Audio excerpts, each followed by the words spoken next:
Hello friends, வணக்கம். விடியலுங்களிலிருந்து இன்றைக்கி நம்ம ஒரு ஸ்வீட் தாங்க பார்க்க போகிறோம். அதுவும் ட்ரெடிஷ்னல் ஸ்வீட்டுங்க. சீயோங்க. ரொம்ப ரொம்ப கம்மியான இன்க்ரீடியன்ட்டில் டேஸ்ட்டாக செய்யலாம். வாங்க வீடியோக்குள்ளே போகலாம். சீயத்துக்கு இன்னும் மாவு அரைக்க தேவையில்லைங்க.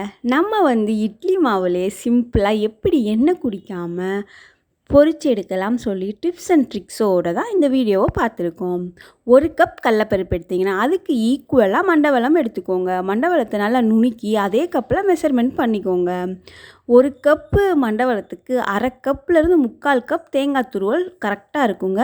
அடுத்து ஒரு 2 விசில் விட்டு நல்லா வேக வச்சு எடுத்துக்கோங்க. கடலப்பருப்பை ஒரு 2 மணி நேரம் ஊற விட்டு 2 விசில் விட்டு எடுத்திங்கன்னா நல்லா மலர்ந்து வெந்துருங்க. அப்படி உங்களுக்கு தண்ணி இருந்துச்சுன்னா அந்த தண்ணியும் சேர்த்து நல்லா கிளறி விட்டுக்கோங்க. கிளறி விட்டுட்டு மிக்சியில் லைட்டாக ஒரு சுற்றிக்கோங்க. ஏன்னா ஸ்டஃபிங் உருட்டும் போது அங்கிட்டு இங்கிட்டு பிசிறாமல் இருக்கிறதுக்காண்டிங்க. இங்கே பார்த்தீங்களா, நான் இட்லி மாவு எடுத்துருக்கேன் பார்த்தீங்களா, நைட்டு அரைச்சிட்டு காலைல புளிச்சிருக்கும் பார்த்தீங்களா, அந்த புளிப்போடு இருந்தால் போதும். எக்ஸ்ட்ரா புளிச்சிச்சுன்னா எண்ணெய் குடிக்குங்க. அதுக்கு எண்ணெய் குடிக்காமல் இருக்கிறதுக்கு உங்கள் இட்லி மாவு கொஞ்சம் தண்ணி ஆயிடுச்சுன்னா கொஞ்சோண்டு அரிசி மாவை சேர்த்து நல்லா கிளறி வச்சுக்கோங்க. இப்போ வாங்க நம்ம ஸ்டஃபிங் செய்ய போகலாம். அந்த 1 கப் மண்டவெல்லத்துக்கு 1/2 கப் தண்ணி ஊற்றி நல்லா கொதி வந்த உடனே நல்லா இறுத்து வச்சுக்கோங்க. நான் இறுத்து வச்சு அதே பேனில் தான் போட்டிருக்கேன். அடுத்து நம்ம அரைச்சி வச்சுருக்கோம் இல்லையா கடலைப்பருப்பு, அதையும் போட்டு நல்லா கிளறிக்கோங்க. நல்லா மண்டவெல்லமும் கடலப்பருப்பும் நல்லா கிளறி வந்த உடனே 1/2 கப் தேங்காய் துருவல் எடுத்துருக்கோம் இல்லையா, அந்த தேங்காய் துருவலையும் போட்டு நல்லா கிளறிக்கோங்க. கொஞ்சோண்டு மணத்துக்காண்டி ஏலக்காய் தூள் சேர்த்துக்கோங்க. நீங்கள் சுக்கு தூள் கூட சேர்த்துக்கலாங்க. கொஞ்சோண்டு மண்டவெல்லம் போட்டால் கொஞ்சோண்டு உப்பு போடுங்க. அந்த டேஸ்ட் என்ஹென்ஸ் ஆகிறதுக்காண்டி இதை போட்டு நல்லா கிளறிக்கோங்க.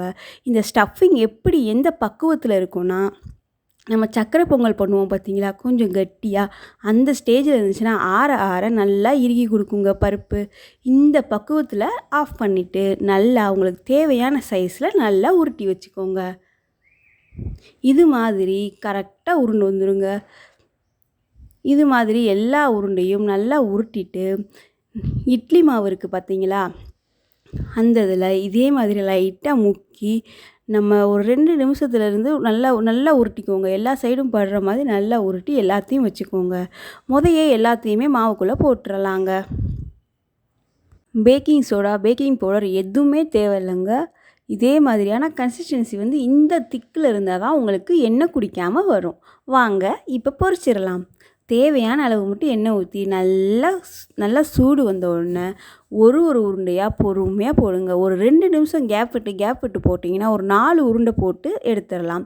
எல்லாமே ஒட்டவே ஒட்டாது. நீங்கள் டைம் கொடுக்காமல் போட்டிங்கன்னா எல்லாமே ஒட்டி பிக்கிற மாதிரி இருக்கும். இங்கே பார்த்தீங்களா, எல்லாமே ஒட்டின மாதிரி இருக்குது பார்த்தீங்களா. இப்போ திருப்பும் போது எவ்வளோ அழகாக திரும்புது பாருங்கள். அதுக்கு தான் 1 நிமிஷத்துலேருந்து 2 நிமிஷம் கேப் விட்டு போட்டிங்கன்னா அழகாக உருண்டு முறுமுறுன்னு சூப்பராக வெந்து வந்துடுங்க. இது ரொம்ப ரொம்ப சிம்பிளான, எல்லாமே வீட்டில் இருக்கிற இன்க்ரீடியன்ட் வச்சு தான் சொல்லி கொடுத்துருக்கோம். இது போல் புதுமையான ரெசிபி நம்ம சேனலில் அப்லோட் பண்ணிக்கிட்டே இருக்கோம்.